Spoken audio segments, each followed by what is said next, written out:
lanjutkan.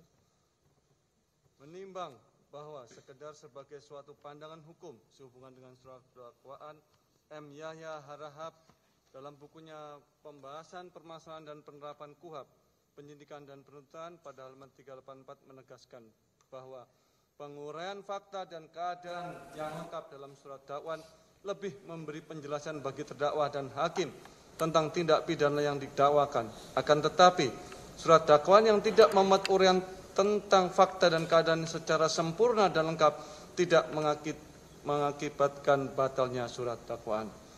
Menimbang bahwa selanjutnya ditegaskan dalam putusan Mahkamah Agung RI nomor 36K/KR 1968 tanggal 20 Agustus 1969 yang memberikan kaedah, walaupun surat dakwaan tidak menyebutkan fakta dan keadaan yang menyertai perbuatan yang didakwakan secara lengkap tergambar, tidak dengan sendirinya mengakibatkan batalnya putusan. Menimbang, kemudian M. Yahya Harahap SH menegaskan lebih lanjut dalam bukunya tersebut, halaman 161 dan 162, yang berpendapat bahwa sebenarnya pasal 143 ayat 2 huruf B KUHP tidak menyebut dengan tegas keharusan surat dakwaan menguraikan secara cermat, jelas, dan lengkap cara tindak pidana dilakukan. Dan yang diharuskan adalah uraian cermat, jelas, dan lengkap mengenai tindak pidana yang didakwakan, termasuk uraian tentang keadaan yang melekat pada tindak pidana. Namun tidak semua keadaan meski diuraikan, tetapi cukup keadaan yang benar-benar relevan dengan dan kejelasan tindak pidana yang didakwakan.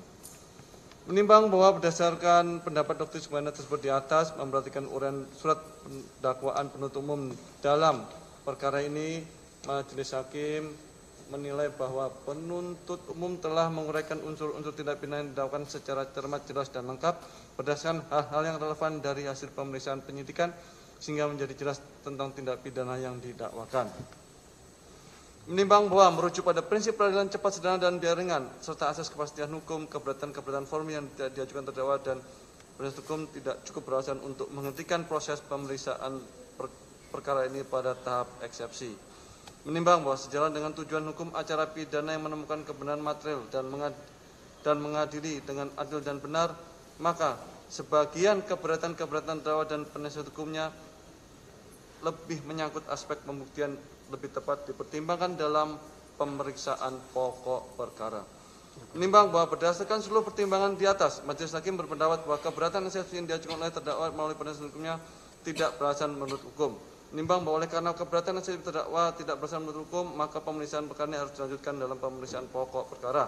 Menimbang oleh karena putusan ini mengenai keberatan dari penasihat hukum terdakwa dan terdakwa terhadap surat dakwaan penuntut umum, maka perhitungan mengenai biaya perkara ini ditangguhkan sampai dengan putusan akhir. Mengingat pasal 1656 ayat 1 dan ayat 2 Kitab Undang-Undang Nomor 8 1981 tentang hukum acara pidana atau KUHP mengadili: 1. Menyatakan keberatan dari penasihat hukum terdakwa dan terdakwa Hasto Kristianto tidak dapat diterima. 2. Memerintahkan penuntut umum untuk melanjutkan pemeriksaan perkara nomor 36/Pit/TPK/2025 PN Jakarta Pusat atas nama terdakwa Hasto Kristianto berdasarkan surat dakwaan penuntut umum tersebut di atas.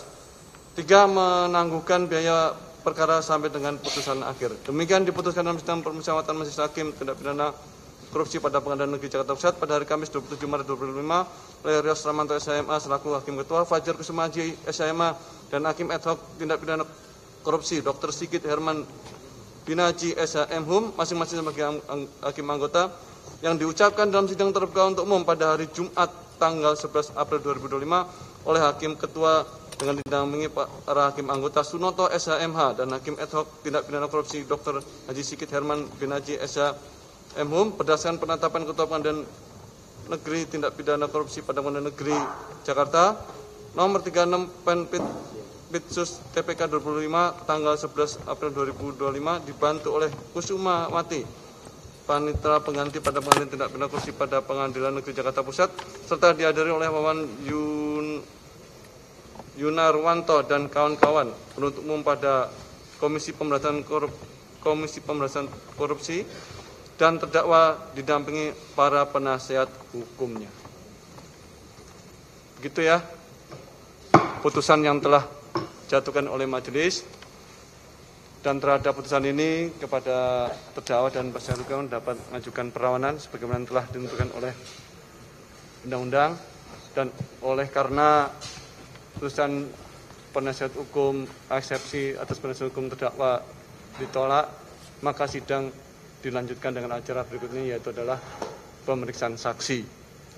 Dan untuk itu, setelah majelis bermusyawarah, maka acara berikutnya adalah pemeriksaan saksi diagendakan pada hari Kamis tanggal 17 April 2025. Ya, karena hari Jumat libur.